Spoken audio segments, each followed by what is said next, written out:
telling you what the right thing to think is, directing your thoughts. If you start corralling your audience like that or attempting to, you're killing drama because, drama at its basic level is about conflict where you can see everybody's side, in the best kind of drama, in the sort of pure form of drama.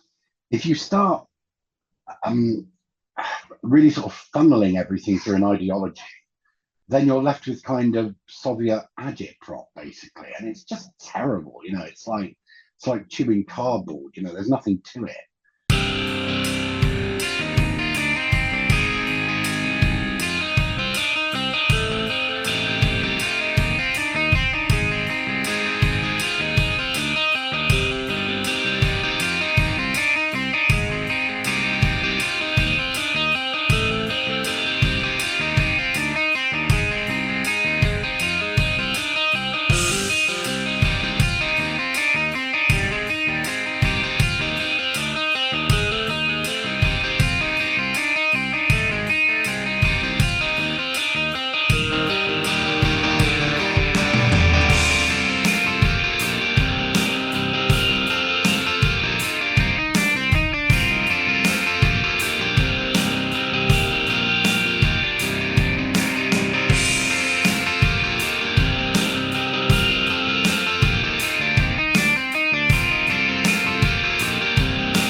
I am speaking with Gareth Roberts, author of Gay Shame, The Rise of Gender Ideology and the New Homophobia.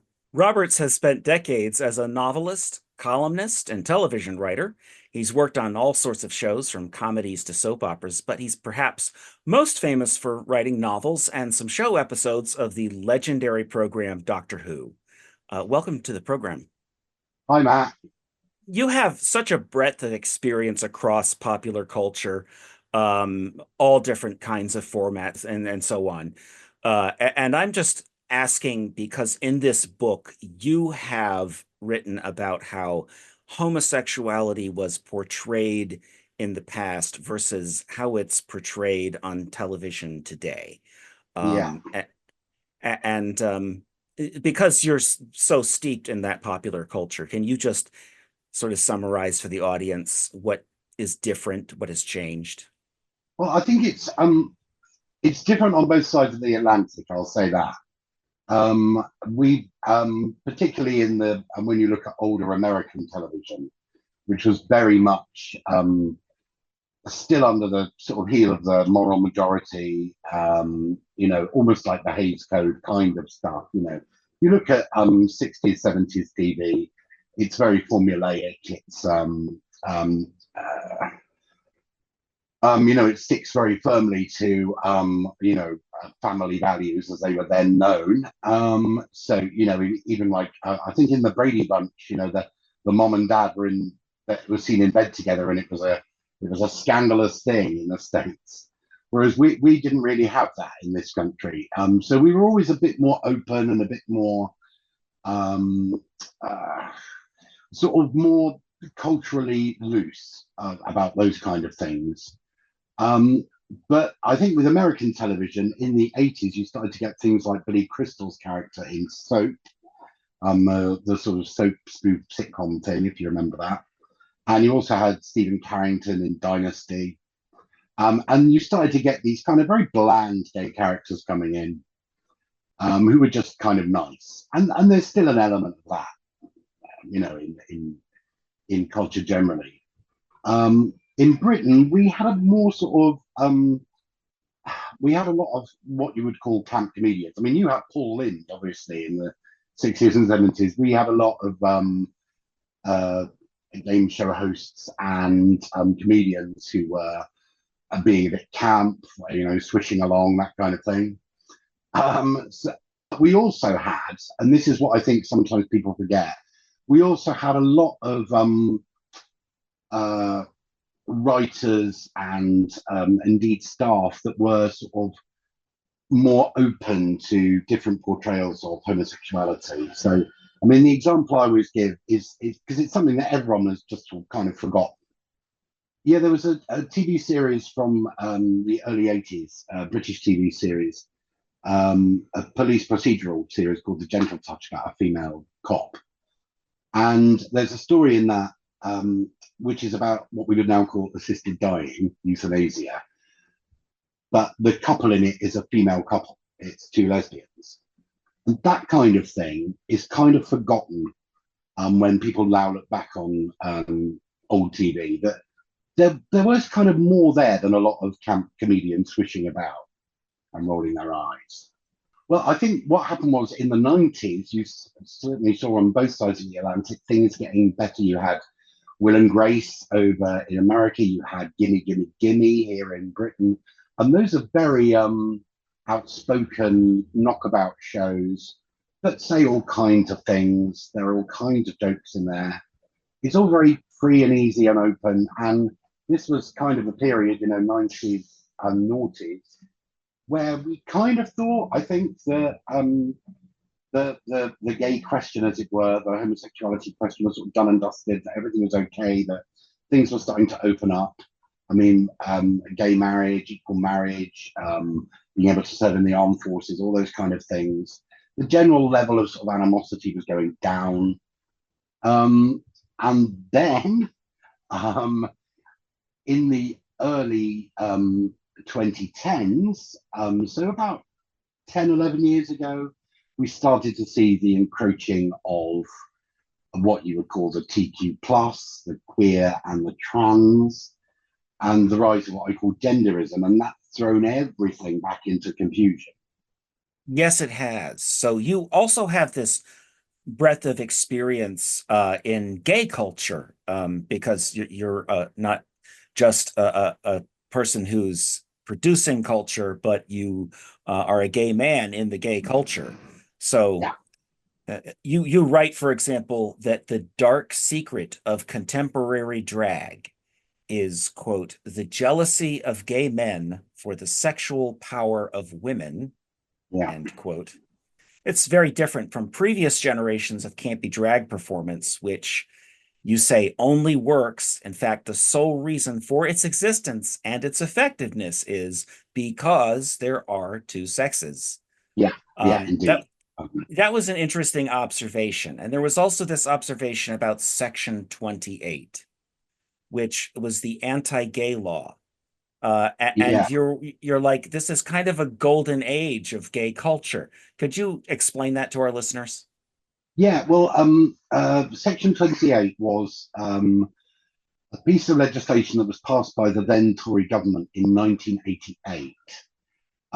What had happened was there was a kind of little moral panic going on in the British media because, well, first of all, because of AIDS, HIV, and there was also some um, rather dubious, it has to be said, materials that have made their way into schools and the school curriculum in the UK. So that caused the media stink.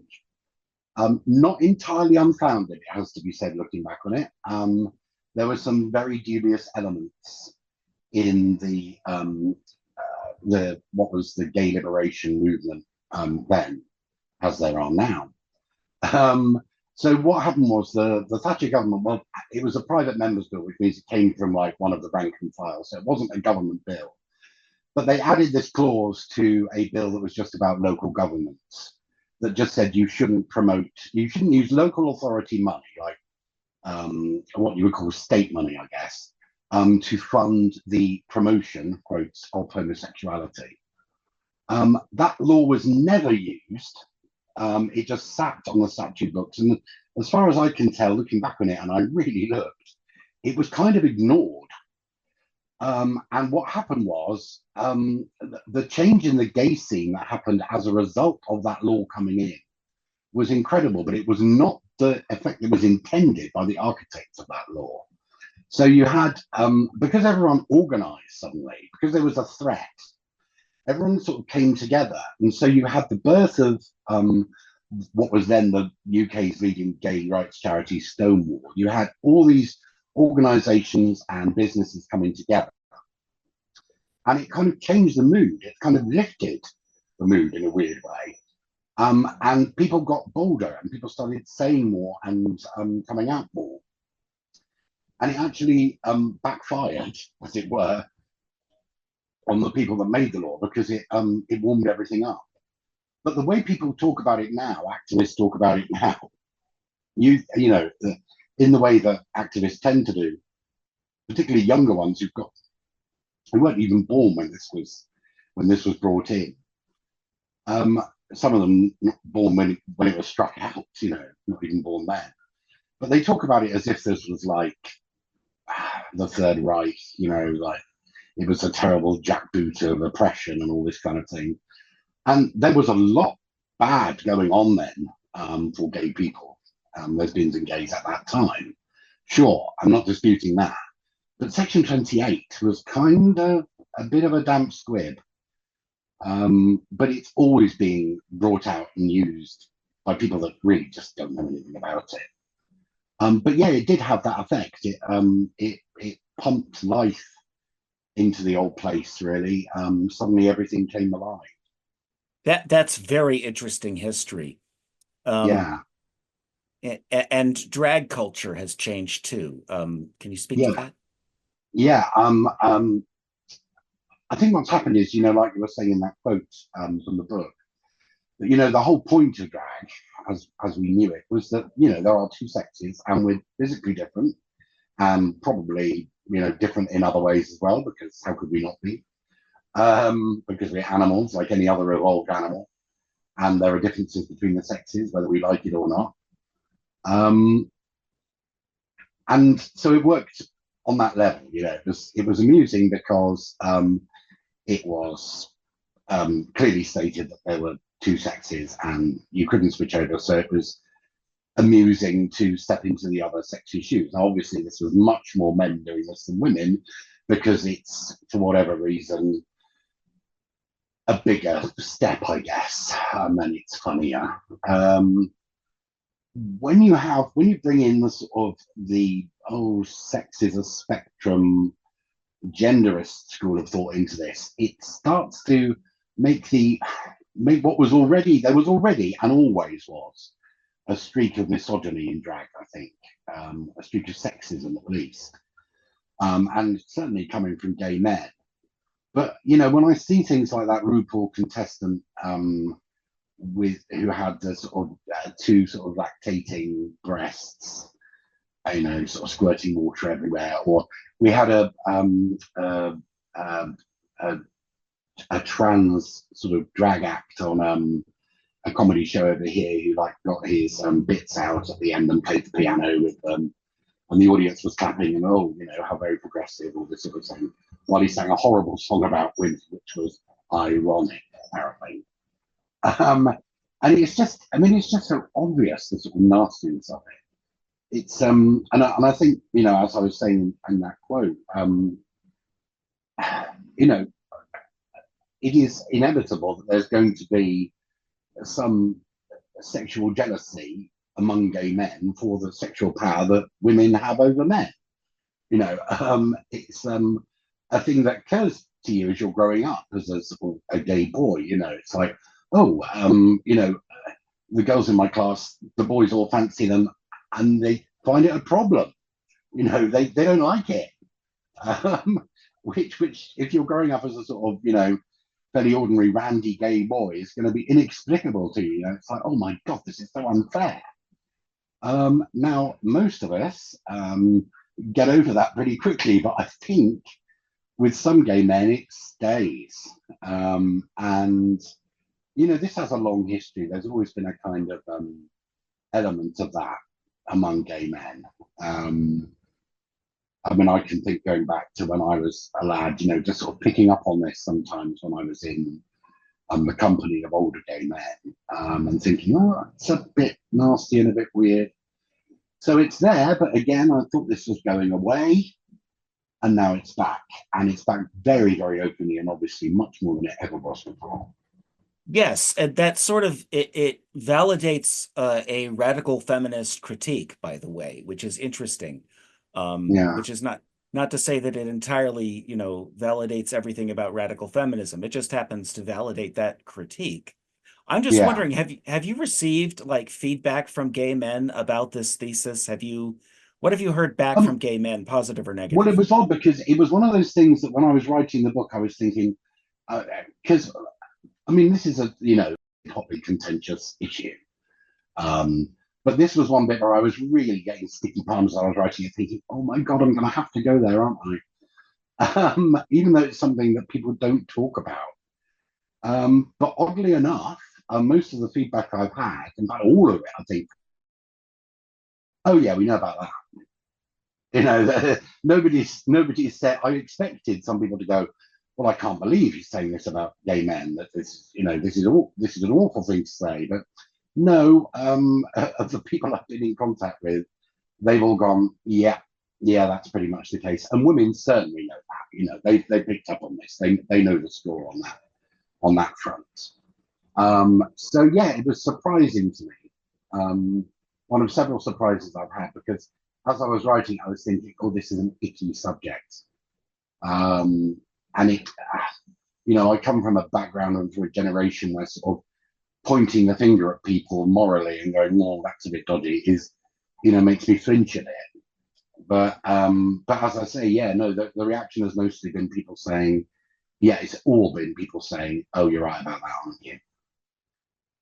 Yeah, I've heard it described elsewhere as the quote internalized homophobia to woke homophobia pipeline. I think there is an odd thing about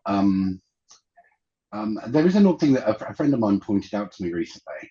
After the book was published, so I couldn't nick it and put it in the book and say it was my idea.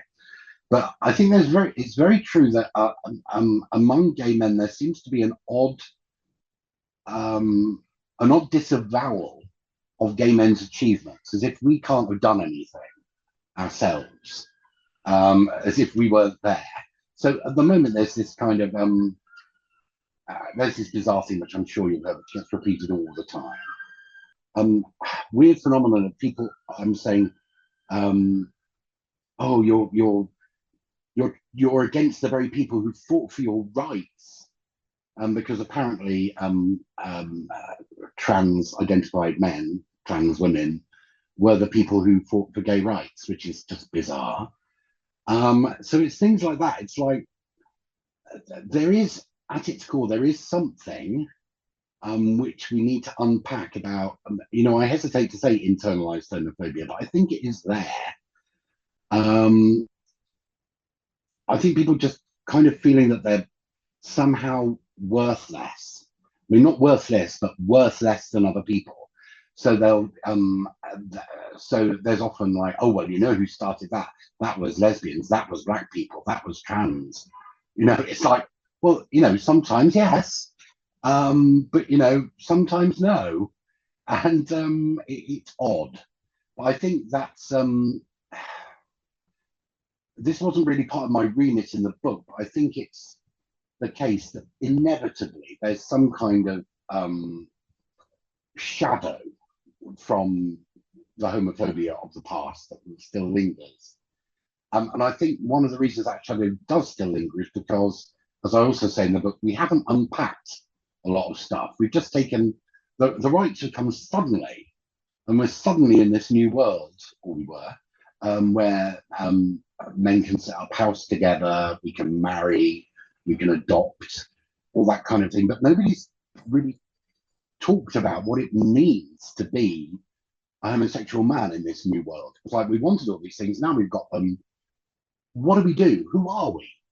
And what is the function of us in society? What do we do? Um, and a lot of those things are still up in the air. It's like they're all just assumed.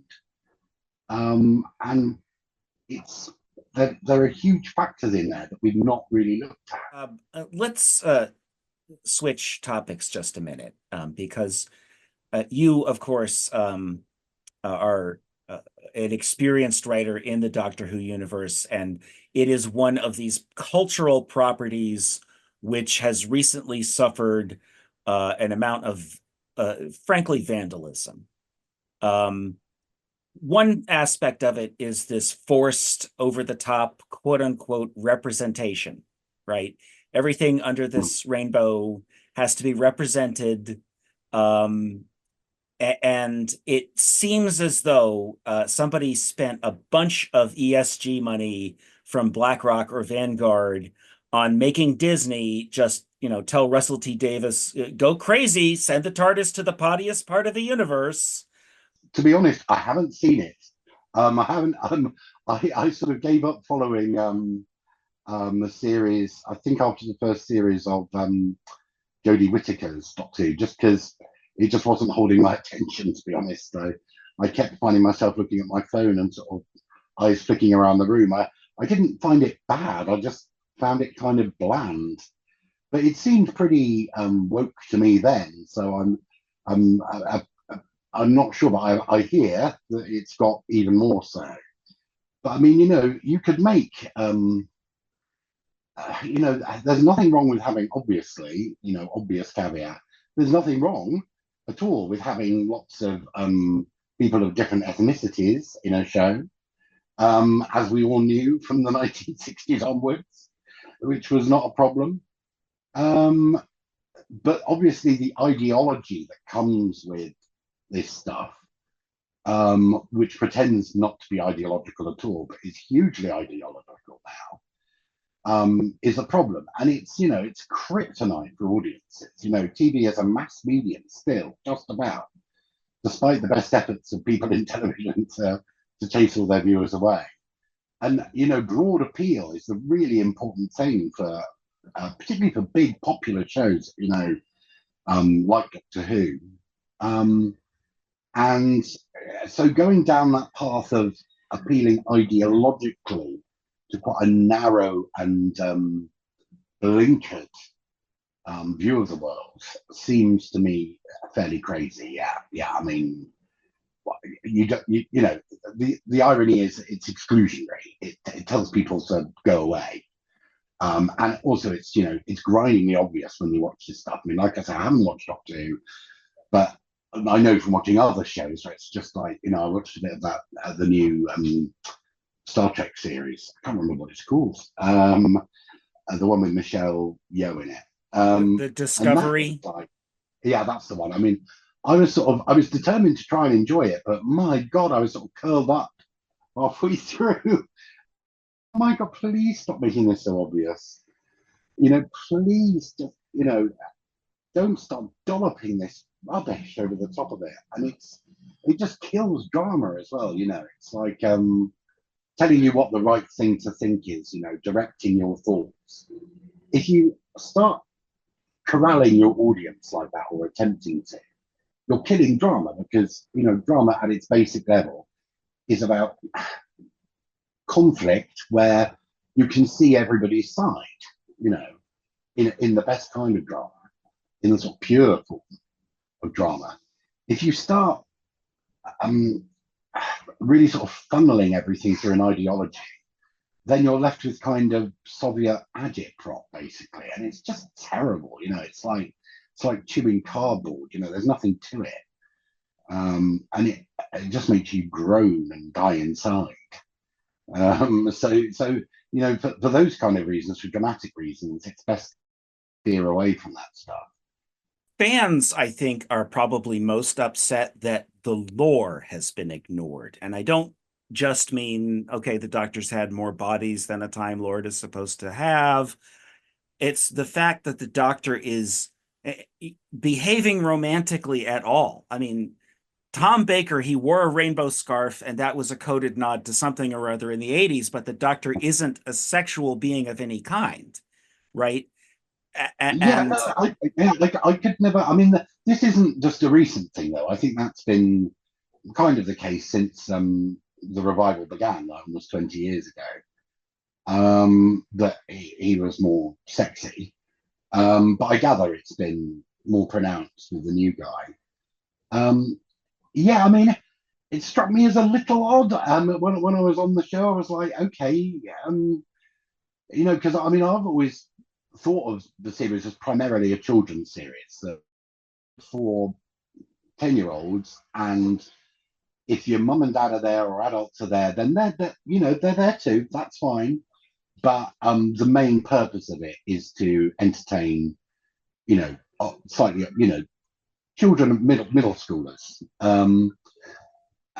which I think is the best age to be watching it. So, the sexualization of the character was a little odd. I couldn't quite understand why we were doing it. I think there was a feeling that because he had never been a sexual character or had any kind of romances and things in the past, that this was something that characters in modern TV shows should have. But I kind of like the fact that it didn't, because it was, and I think in an odd way that appeals to that was one of the appeals to lesbian and gay fans of the show growing up, because it was the one character where they weren't very heterosexual. You know what I mean? James Bond, is pretty damn straight. Most heroes are. So it kind of lifted you out of that world. It's kind of amusing innocence kind of made it coded very gay, oddly enough. Although there are so many other reasons for that, I guess. But yes, I mean, it did strike me as odd when sex and sexuality came into it. About the importance of lore, because you being a writer, you understand the importance of lore probably better than anyone. Just, what happens when you throw out all the lore? I mean, why is lore important, do you think? I think in Doctor Who, oddly enough, it's not that important, in the sense that there's very little that you actually need to tell a new story, because you're always in a new place. The characters, the assistant characters are changing all the time. It has a kind of new look every now and again because the main actor or actress changes. So it's always kind of reinventing itself. I think for other shows, it's very important to have a lot of rules, because they're set in one place and they're set in one fictional universe. I think with Doctor Who, it's more important that the place that they go to, the place that they visit, has a set of rules that you can quickly understand, and you don't bend those. With Doctor Who, I always thought that it was kind of a new show every couple of years. In a way, I think there was far too much coming in of old stuff. I think when the series came back initially, in the mid-noughties, Russell very wisely cut back on all that, so that it was very fresh for a new audience. So they didn't feel they had to know about Gallifrey, the Time Lords, all that kind of stuff. And then gradually, and probably inevitably after a few years, that stuff started to creep back in, until suddenly you have stories about points of continuity that happened in 1976, and that's a major part of your story, your new story. So I'm always of the opinion that that kind of lore, as you say, those kind of rules, don't really matter so much in Doctor Who. What does matter in Doctor Who is, I think, the character of it. I mean, not just the character of the lead character, but just the way it is. And my feeling was that it should be a very agreeable show, that appeals to the widest amount of people and that anybody can watch, and is very welcoming and populist, if you like. Just sort of, it's not hard science fiction. It's not ideally very hard to understand. You can pick it up very easily. And I think tinkering with that is the problem. If you make it dependent on knowing a lot about it, that it's always referring to things from days gone by, that actually overcomplicates it and takes the freshness out of it, particularly for children. Because I think with a kid, say, of like 9 or 10, that's just sort of walking by, they're going to want to see something new for them. And so something that's constantly saying, this is an old show, is difficult for them. It's going to put them off. Well, it's things like Davros can't be in a wheelchair anymore because, we can't have, a villain in a wheelchair for some reason. but it's interesting to me that, for example, you referenced Stonewall just a little while ago, Yeah, uh, and you know what's happened with the actual history of Stonewall and how that has been turned into this amazing fake history, and how yeah, people like Marsha P. Johnson have been basically posthumously converted to the new religion of yeah, transgenderism. yeah, And so they changed the lore. They changed the lore. yeah, Um, yeah. That's true. So yeah, it is as you say, it's like rewriting history. So yeah, I suppose there is that in a way. I mean, I might be wrong about this because I haven't seen it, but I know that they changed the history of uh, Doctor Who himself in Doctor Who. So he's been around for millions of years and has been played by all kinds of different men and women and all this kind of thing. So I guess there is something of a comparison in that of like, going back and changing something, which is, in both cases, in both the fictional world and the real world, it just seems pointless, desperate, and rather sad, really. It's like, well, tell a new story, or at least tell just keep the one you've got. Why bother tinkering with that stuff? I just don't understand it. Um, with the Stonewall thing, I mean, it's again, it goes back to that thing I was talking about a little while ago about gay men needing to sort of pin their achievements on somebody else. So, the actual gay men and lesbians as well, who were organizing the first meetings of the gay rights movement um, after the Stonewall riots, I kind of, even the people that are still alive were there and are saying, hold on a moment, I was there and this didn't happen. And they've been written out of it as well, because the new version, that, there was this trans woman of color who threw a brick, is so much more palatable to the sort of genderist movement, even though it's just not true.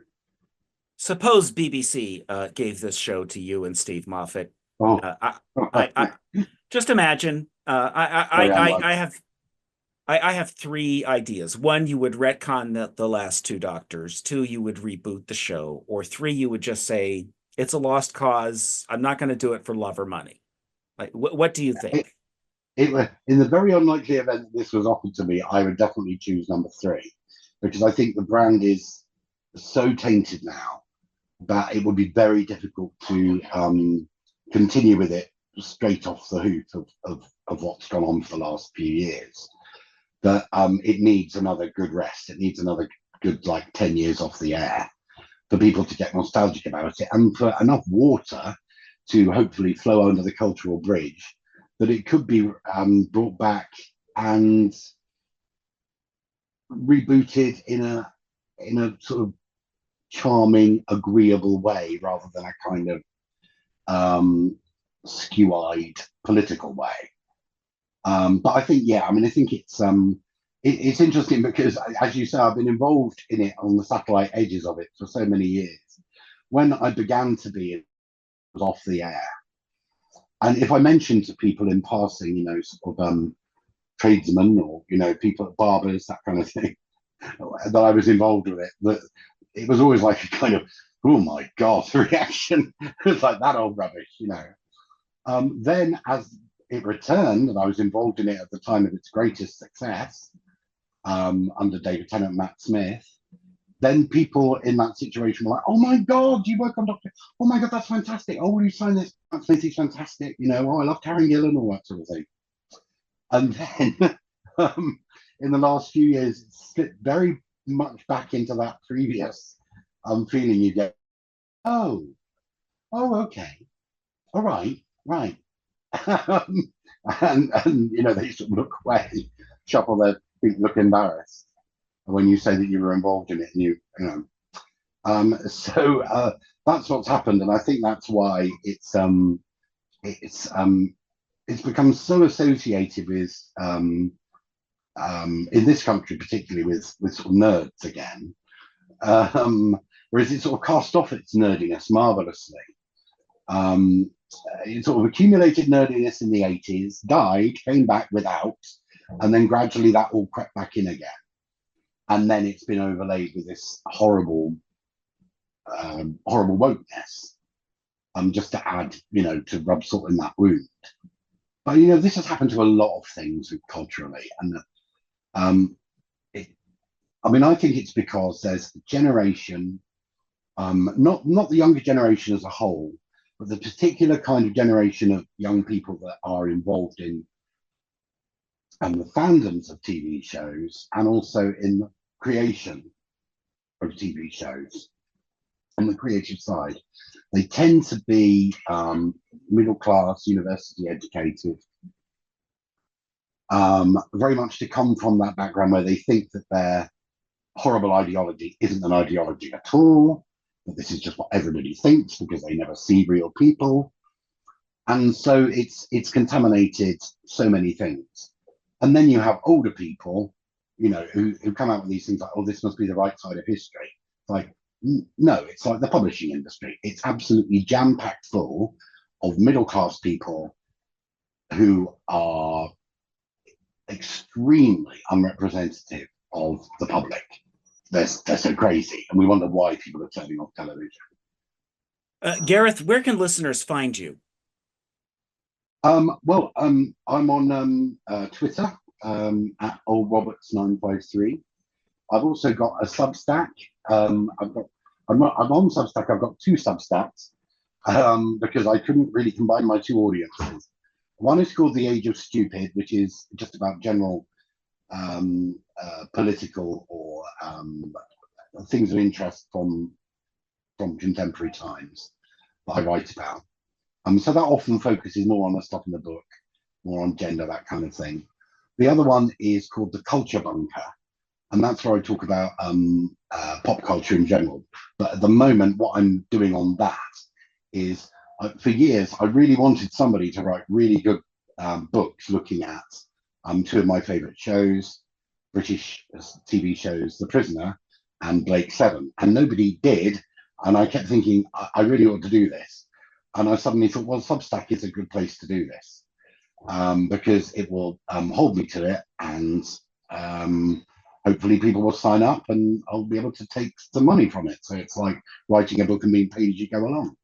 Gareth Roberts, author of Gay Shame, The Rise of Gender Ideology and the New Homophobia. Thank you for joining us. Thank you very much, Matt. That's great.